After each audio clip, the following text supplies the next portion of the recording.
We're here at the Magura press camp, and Jude and I are going to show you how to change your brake pads.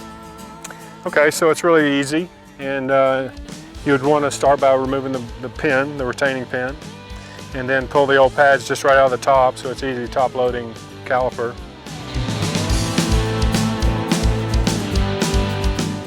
Replace it with the new pads.